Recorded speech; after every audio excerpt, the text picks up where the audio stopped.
So the gender wealth gap is the difference between the total wealth owned by men compared to the total wealth owned or held by women. So when you take all those different types of wealth into consideration, so gender differences in pension wealth, in property wealth, in what's called financial wealth, so your assets and investments, and also in what's called physical wealth, so that's your kind of household possessions and vehicles and things like that.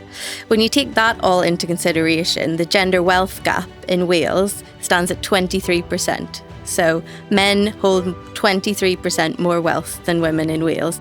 The gender wealth gap doesn't just reflect gender inequality, it reinforces it. Wealth also leads to influence, and how we can curb that through taxing wealthy people or wealthy entities better. And so we also have a policy platform that has 9 other proposals that would raise a further £36 billion per year.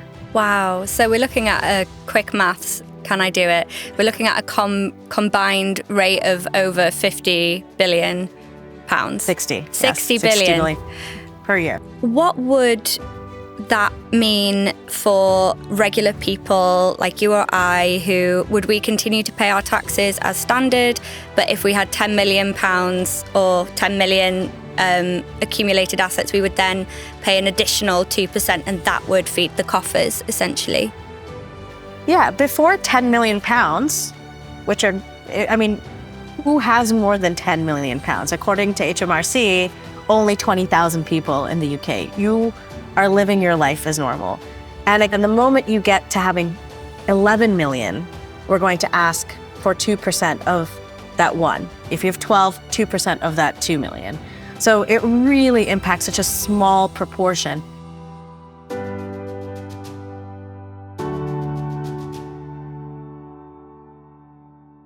Hello and welcome to WWBG Explains, a podcast from the Wales Women's Budget Group where we unpack key economic topics to empower women across Wales to have a say in the economic decisions that shape their lives.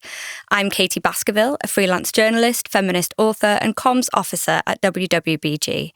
The Wales Women's Budget Group is a small charity based in Cardiff which works to promote gender equality in Welsh and UK government budgets. We exist to influence public spending decisions, ensuring that they are fair, gender equal and responsive to the different experiences of women and men in Wales. Our mission? We want to bring about a more equitable and prosperous Wales in which all women, particularly those facing intersecting inequalities, enjoy an equal share of resources, power and influence. In today's first episode of WWBG Explains, we're exploring the gender wealth gap and the role that a UK wealth tax could play in closing it. Across the UK, conversations about wealth inequality have become increasingly prominent.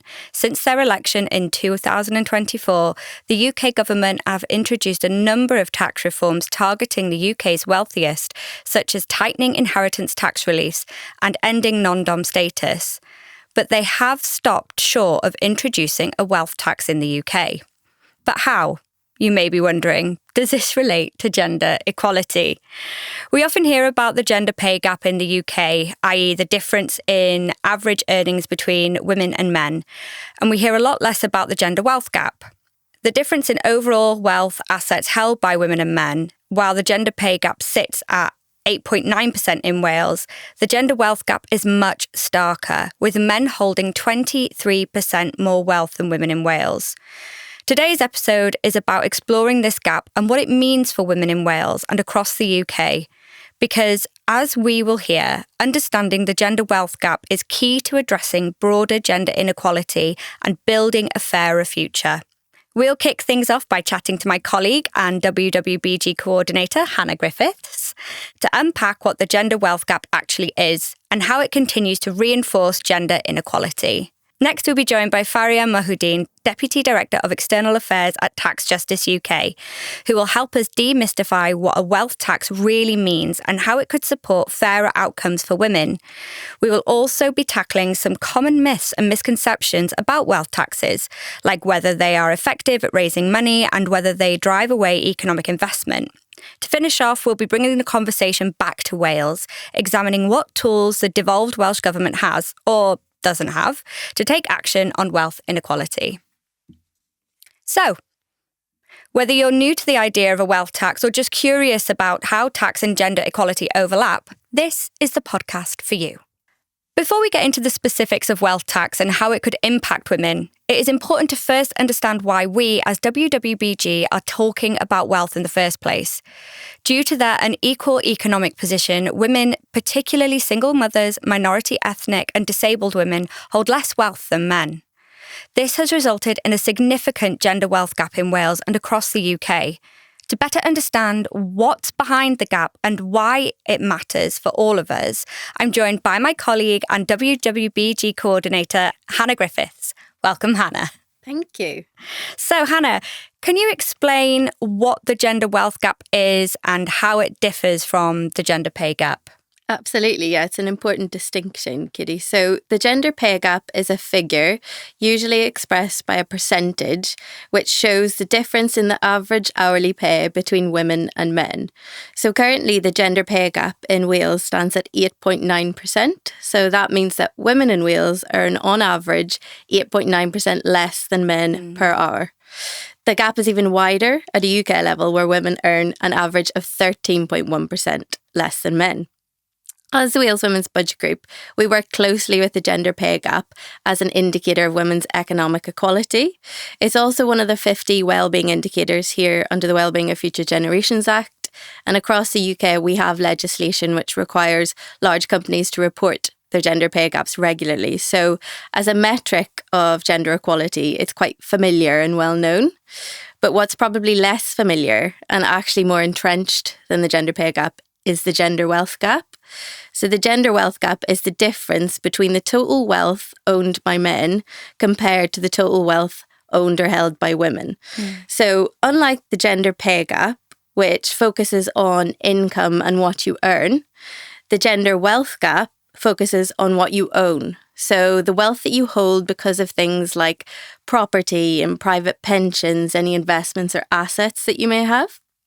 So the gender wealth gap is also expressed as a percentage. So when you take all those different types of wealth into consideration, so gender differences in pension wealth, in property wealth, in what's called financial wealth, so your assets and investments, and also in what's called physical wealth. So that's your kind of household possessions and vehicles and things like that. When you take that all into consideration, the gender wealth gap in Wales stands at 23%. So men hold 23% more wealth than women in Wales. And again, that gap's even starker at a UK level, where men hold 35% more wealth than women. That's quite a frightening figure. It is. Wow. So what causes the gender wealth gap then? What's behind it? It's actually caused by a lot of the same issues that cause the gender pay gap, and it's all to do with the unequal economic position of women in the UK. Essentially, persistent gender roles mean that women in our society tend to do most of the caregiving. So whether that be caring for children, for the elderly, for the disabled, and a lot of that care tends to be unpaid. So it has a knock-on effect on women's paid employment. Essentially, that means that women are more likely to be working part-time than men. They're also more likely to be out of work to accommodate those extra caregiving responsibilities. So, for example, in Wales, women are 2.5 times more likely to be working part-time than men, and they're 3.5 times more likely to be out of work, so economically inactive, due to those caring responsibilities.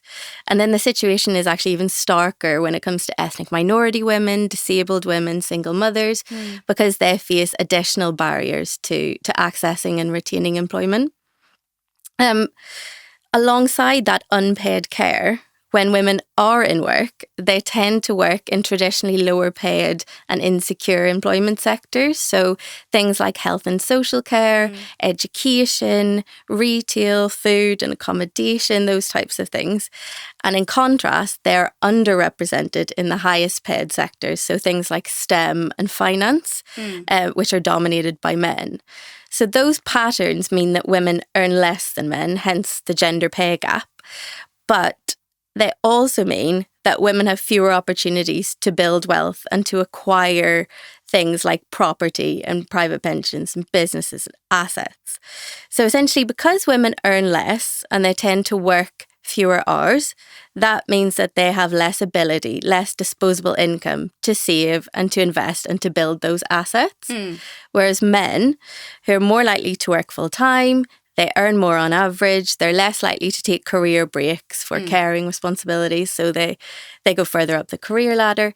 All of that means that men have more ability, more disposable income to save and to invest and to build wealth over time. Yeah, it makes sense. Yeah. So those patterns basically result in the gender wealth gap, whereby men hold more wealth than women. So, Hannah, tell me, how does the gender wealth gap then relate to gender inequality? I know we've covered a little bit of it there, but how exactly is it interwoven? The gender wealth gap doesn't just reflect gender inequality, it reinforces it. So because women hold less wealth than men, and because wealth grows over time, women get trapped in this unequal economic position whereby they have less income and they have fewer savings than men. And that has all sorts of societal impacts. So it means that women are more likely to be living in poverty than men. It means that they're more reliant on public services for support. So things like social security, social housing, social care, childcare, public transport, all of those things. But the gender wealth gap also limits women's choices compared to men. So it restricts their access to higher quality things like education, healthcare, housing. So that's not only morally wrong, but it does also then put more pressure on our public services like the NHS, social care, social security. And finally, because having more resources and more money in our society often means that you have more power and influence, the gender wealth gap leads to this problem by which women's perspectives in decision-making are sidelined. So essentially, when you concentrate resources in the hands of a small, rich, predominantly male group, that ensures that their perspectives and interests are at the forefront, often, of public debate and of policy making. So because women are underrepresented in those arenas, that means that their needs, their priorities, and their experiences, which are different from men, are often sidelined or overlooked or ignored in the discussions and policies which affect them. So essentially, that perpetuates the cycle of inequality because those issues which are causing it are not being addressed because women are underrepresented in the rooms where they're being discussed. I mean, I suppose you could look at that in every room ever. We look at the fact that, you know, it wasn't until the early 2000s that they were even allowing some women into medical trials and things like that, and the health inequality in Wales as well. So it makes a lot of sense.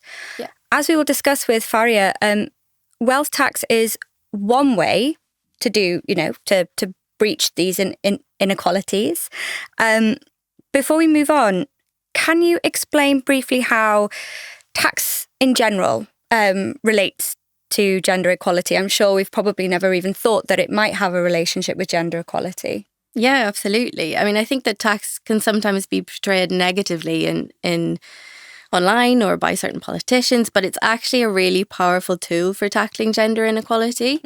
So progressive taxes, by which I mean those who have more or earn more, contribute more, pay more in tax, those taxes reduce both income and wealth gaps because they redistribute wealth and income more fairly between those who have more and are able to contribute more and those who have less, who are more likely to be women. Taxes also raise the revenue to fund public services, so things like the NHS, social care, childcare, public transport.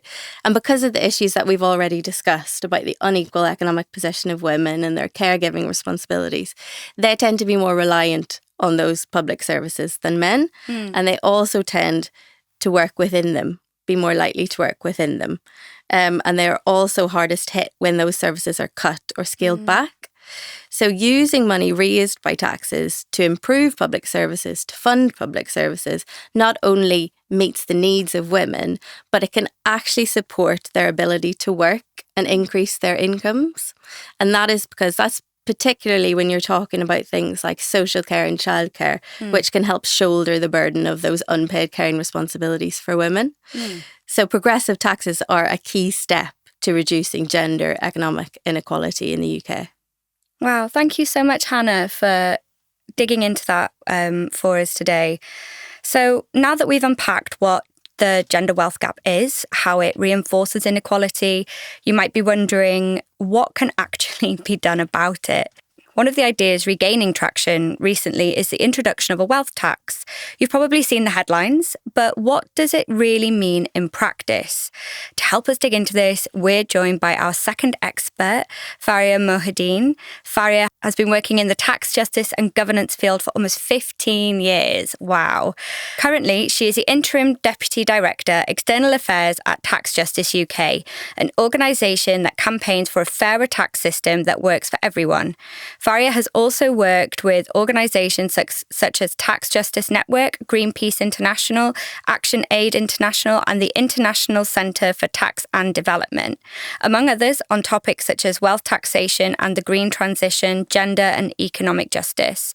She also has technical expertise in the political economy of subnational taxation, with a focus on transparency, accountability, and compliance. Welcome, Fariya. Thank you for joining us for the first episode of WWBG Explains. To start off, nice easy one for you. Can you explain what do we mean by a wealth tax or taxes? Absolutely. It's a pleasure to be here, and you're welcome. Thank you for the invitation. So at Tax Justice UK, we're calling for a net wealth tax of 2% on assets exceeding £10 million. So wealth we're defining to mean all assets, including homes and pensions, but minus any debt such as mortgages. And we envision it would be paid by anyone who is a tax resident in the UK on the assessment date, including non-DOMs and also recent immigrants. And we're suggesting this, it would only apply to the wealth that an individual owns above the threshold of £10 million. So before 10 million, you're fine. The moment you get to 11, we're going to ask for 2% of that extra £1 million. And, part of setting this tax at a high threshold is to ensure that only a tiny proportion of people are impacted, around 20,000. Wow. That's just 0.03% of the UK population. And we're hoping that this would raise £24 billion per year. And, one of the other things is not just talking about a wealth tax, but taxing wealthy people better. So Hannah outlined beautifully how wealth can accumulate, the structures and the ways in which wealth also leads to influence, and how we can curb that through taxing wealthy people or wealthy entities better. And so we also have a policy platform that has 9 other proposals that would raise a further £36 billion per year. Wow. So we're looking at a quick maths. Can I do it? We're looking at a combined rate of over 50 billion pounds. 60 billion. 60 billion per year. That's why maths is not my job, and it's definitely yours. So tell me, what would this look like in practice in the UK? So the way we would think about this is that it would be an annual tax based on a self-assessment. Of course, there are normally governments that will do carve-outs and exemptions for assets such as business assets, because you always hear people say, well, it can't be all assets, we can't, what about productive assets, which I know we'll get into later on in this conversation. And, a key thing about the wealth tax is that it's static in nature. Other taxes tend to be dynamic based on transactions in the forms of earned incomes, capital gains, inheritances. So when someone inherits something, and of course, when you do land transactions. So in practice, this would be, based on a self-assessment once a year, backed up by compliance, 2% of that excess of £10 million. And with that, sorry, this isn't a question we've pre-agreed, but just I think it would be good to have clarification for people listening. What would that mean for regular people like you or I, who would we continue to pay our taxes as standard? But if we had £10 million or 10 million accumulated assets, we would then pay an additional 2%, and that would feed the coffers, essentially. Yeah, before £10 million, which are, who has more than £10 million? According to HMRC, only 20,000 people in the UK. Right. You are living your life as normal. And again, the moment you get to having 11 million, we're going to ask for 2% of that 1. If you have 12, 2% of that 2 million. So it really impacts such a small proportion. And as Hannah's pointed out, wealth grows. So they're not going to feel that. So 2% of wealth that tends to grow on average at I believe 7%, according to Thomas Piketty and Gabrielle Zuckman. Wow. Their wealth is still growing at 5%. Wow. So it's really a small proportion of people and then a small proportion of their wealth. And it could do so much as well. So why is a wealth tax important right now? Why is it the time now for us to be having this conversation? I mean, look around you. There's insane wealth inequality at this moment. We have the 2025 Times Rich List, which came out in May. 3 top lines, courtesy of our partners at the Equality Trust. The number of billionaires have increased from 15 in 1990 to 156. Wow. The scale of their wealth is comparable to nation states' economic output. It's, the 350 richest individuals and families in the rich list hold a combined wealth of 772 billion pounds, more than the GDP of countries like Belgium, Argentina, or Ireland. Wow. And last but not least, the UK's 50 richest families hold more wealth than 50% of the population. And, in this context, you have a Labour government cutting winter fuel payments and reversing it, suggesting that we cut disability payments and having to reverse course on that as well. We've got increases to defense spending being balanced by cuts to official development aid and therefore cuts to life-saving humanitarian work abroad. And the government is saying that there isn't money to be found, and these cuts are necessary. Wealth tax proposals and proposals to tax wealth better shows us actually the money is there, and that the government is presenting the public with a false dichotomy. So how can wealth tax help to tackle the gender wealth gap and the gender aspect of inequality more broadly? Sure. One of our asks with this money is to fund public services better. As Hannah's outlined, women are more likely to be employed in the public sector, and so therefore likely to have public sector pensions. They're more likely also to rely on public services. So by better funding public services alone, we're tackling the gender inequality gap by making sure that women are able to live fuller lives, be employed, be empowered. That's very much the baseline. Second is who accumulates wealth and how. As we've also said earlier, men accumulate more wealth. And by slowing down their accumulation, by changing the structural aspect of how wealth accumulates, by taxing it, we start to slow down the way that gender inequality builds up through the gender wealth gap. Wow. Okay. Thank you so much for answering those questions. We have one more optional question for you, if you're happy to answer it. Yeah. So if this all makes sense, that we could implement these structural changes and potentially have enough money to fund the public services we're in so dire need of at the moment, why don't we already have a wealth tax? The first reason is, I would say, elite capture. I mean, as again, we've said, if you're wealthy, you get to have political influence. And so political influence buys you protection from having your power taken away through things like tax. The second is a lot of talk about administrative complexity, which, if given the opportunity, I'll say why that's, again, a false construct. And then last but not least, there is a whole industry around aggressive tax planning.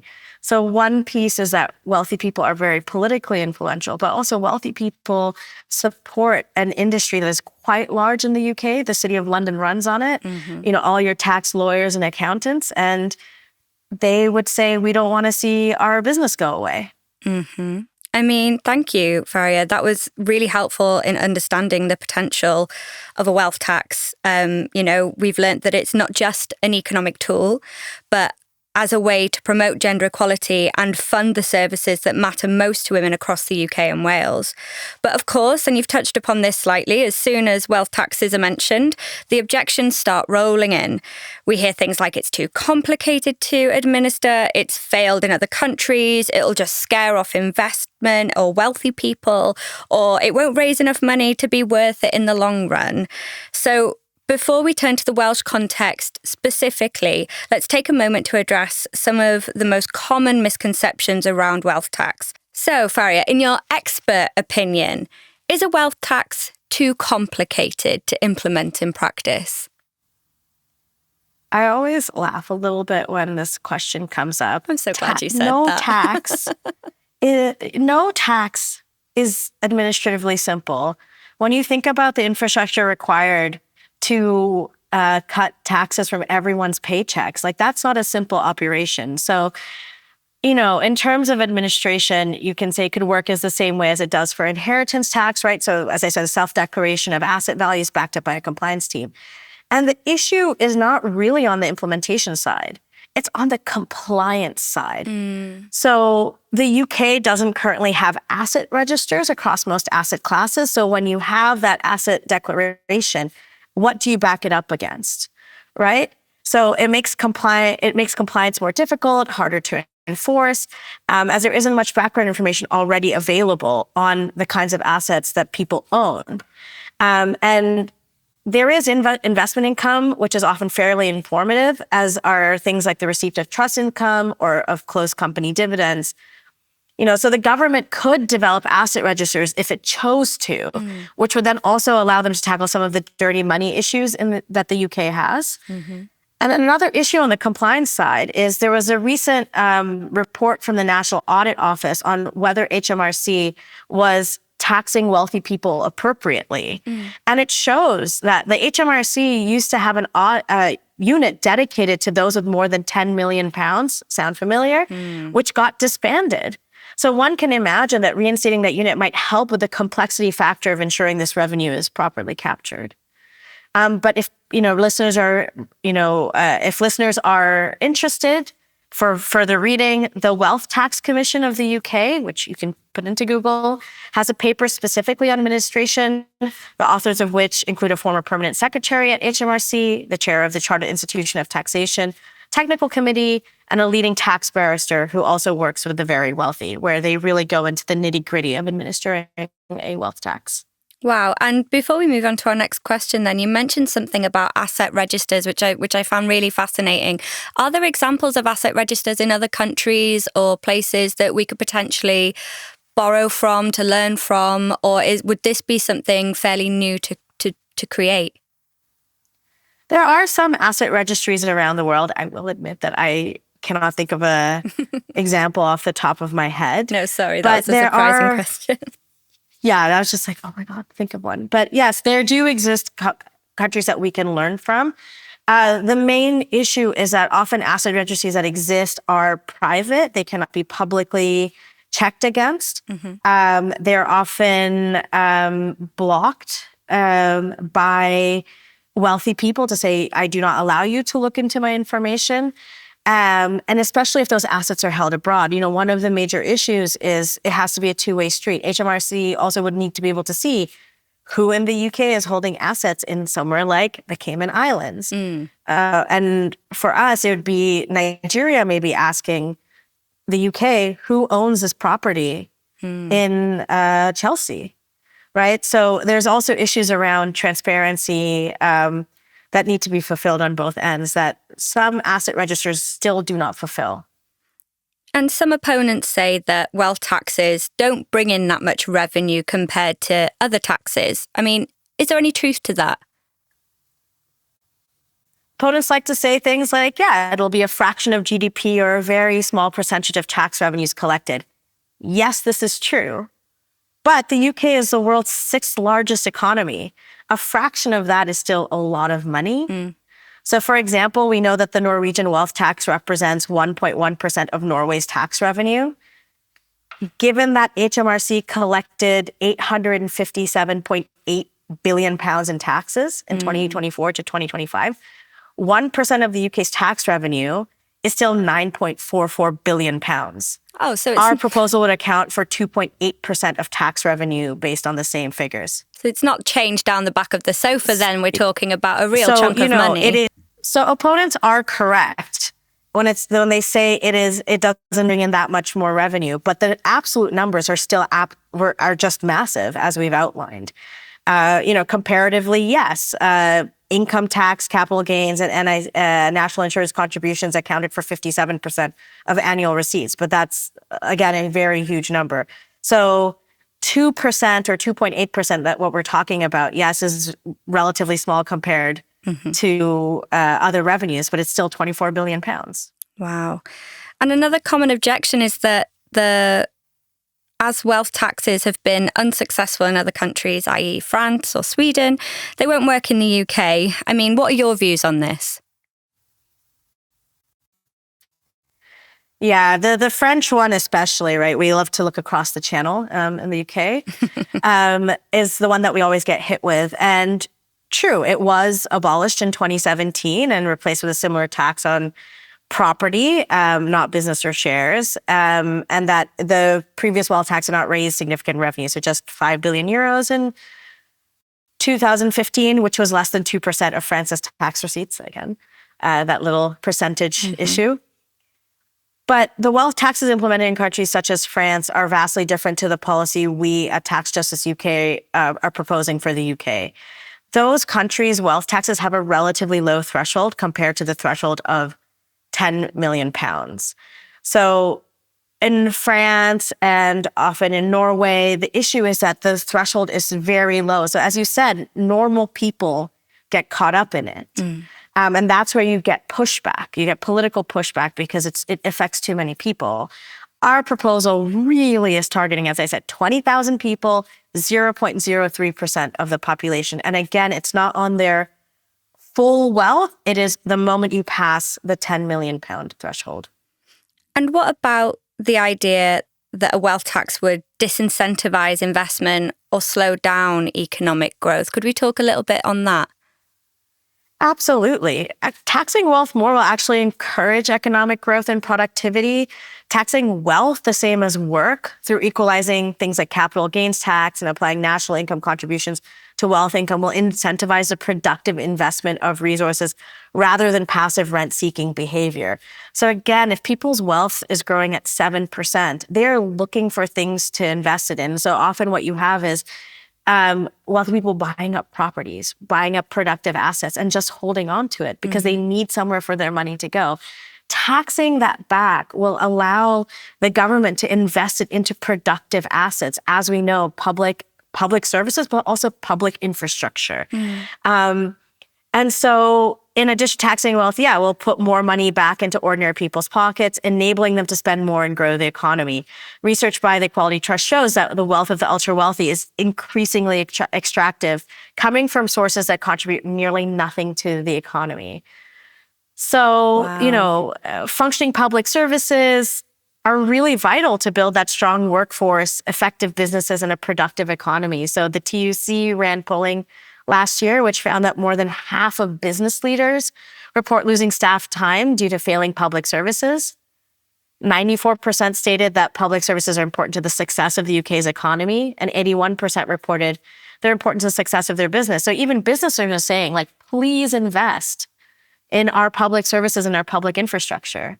And we're taking money that is either in, again, rent-seeking, what we would call dead assets, or stashed in tax havens abroad. We need that money here. A big accumulation of wealth, not in the UK then. So far, we've explored what a wealth tax is, why it matters, and how it could help close the gender wealth gap across the UK. But what about Wales? As a devolved government, the Welsh Government doesn't currently have the power to introduce a national wealth tax, but that doesn't mean it's powerless when it comes to tackling wealth inequality. In this final segment, we're turning our attention to the devolved context. So, Hannah, can you firstly explain briefly what we mean by devolved government or devolved powers? Yeah, certainly. So the Welsh, Scottish and Northern Irish governments are the devolved governments of the UK. So what that means is some policy-making powers have been passed down from the UK government to those national governments. So, for example, in Wales, Welsh Government has devolved responsibility for areas like health and social care, education, the Welsh language, childcare, among others. And within those policy areas, the Welsh Government has the power to make their own policy and spending decisions rather than following the decisions made by the UK government. But there are still a number of policy areas which are reserved to the UK government, so under their control. So there are areas like justice, in the case of Wales, there's immigration, defence, and importantly for this conversation, most taxes. So because those areas are not devolved, any decision taken by the UK government applies across the UK, so including in Wales. So what tools does a Welsh government have at its disposal to tackle wealth inequality then? Well, because most taxes are reserved to the UK government, the main levers to tackle wealth inequality sit with them.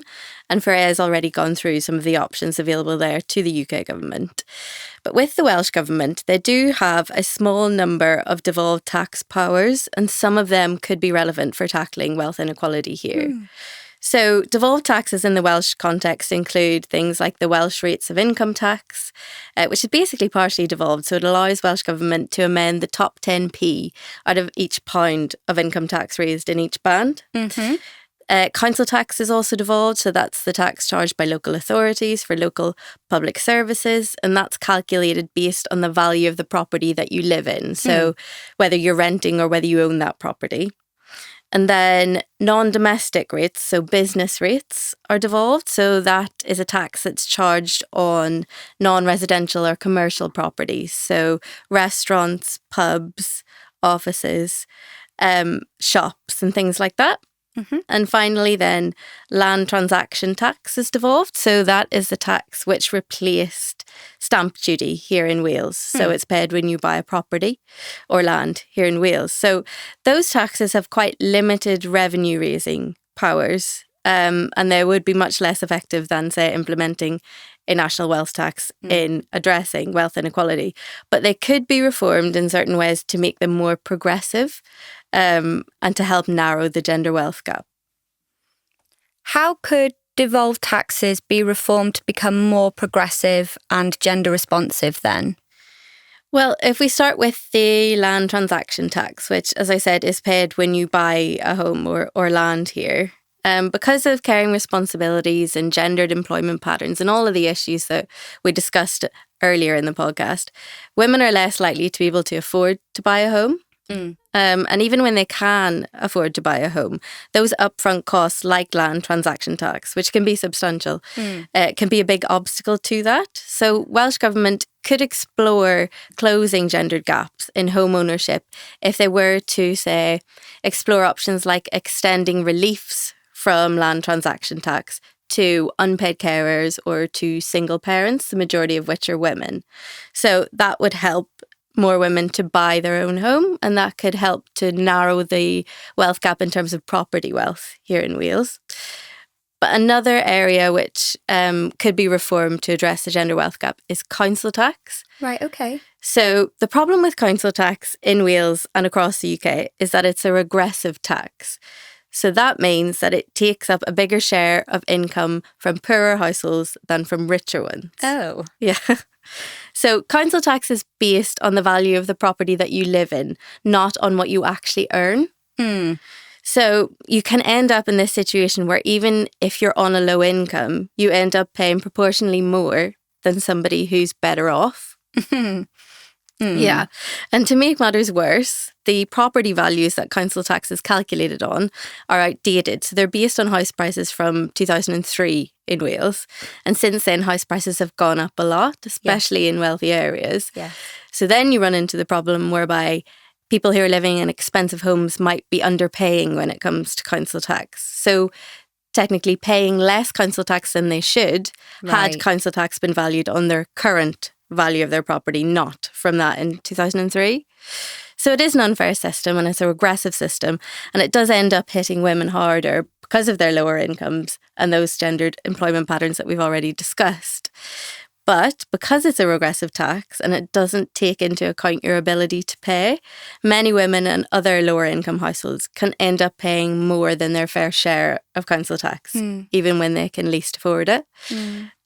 But it is worth noting here that we do have some safeguards in place in Wales to protect against that. So we have a council tax reduction scheme. So that provides up to 100% relief on your council tax bills if you're in a lower income household or if you're in receipt of certain benefits. And there's also a single person occupancy discount of up to 25% off your council tax bills, which is particularly useful for single mothers.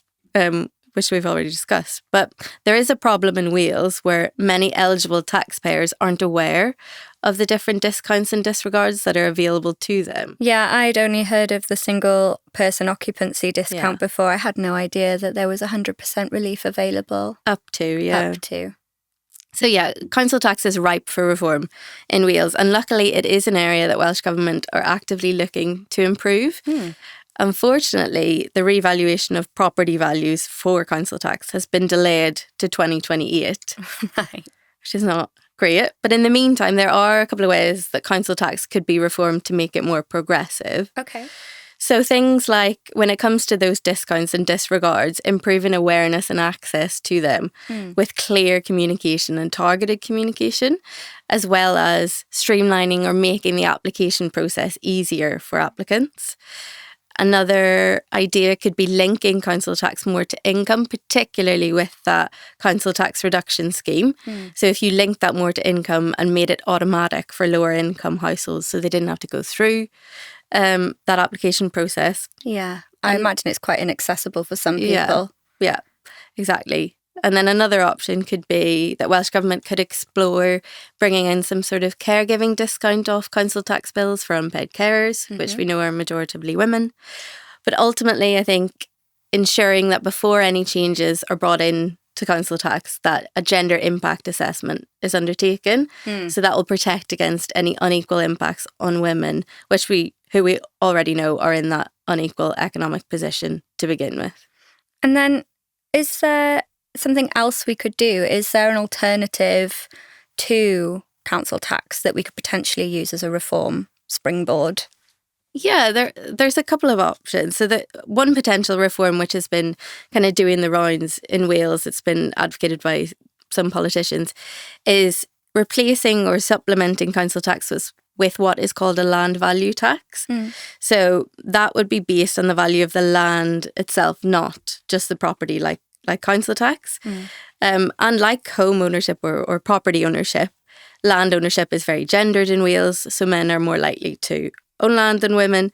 So bringing in a land value tax could help to narrow the gender wealth gap here by targeting that male-dominated land wealth instead of taxing renters and lower income households through council tax. It would be a big reform, and it could be unpopular with certain groups like farmers in Wales.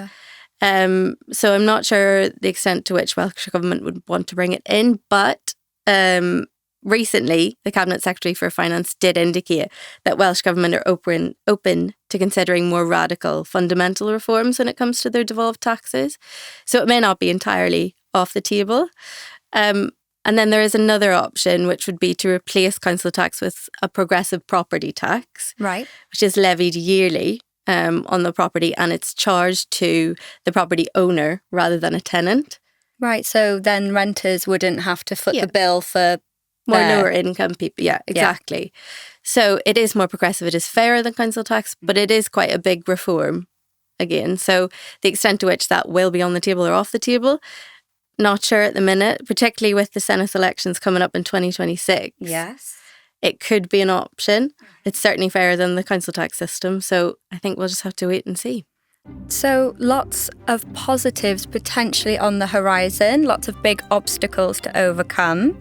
And this brings us to the end of our episode on wealth tax.